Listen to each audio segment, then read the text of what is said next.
गानचतुराय गानप्राणाय गानान्तरात्मने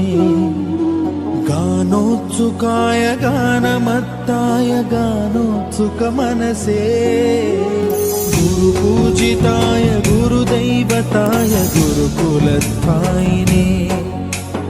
गुरुविक्रमाय गुह्यप्रवराय गुरवे गुणगुरवे गुरुदैत्यकलक्षेत्रे गुरुधर्मसदाराध्याय गुरुपुत्र परित्रात्रे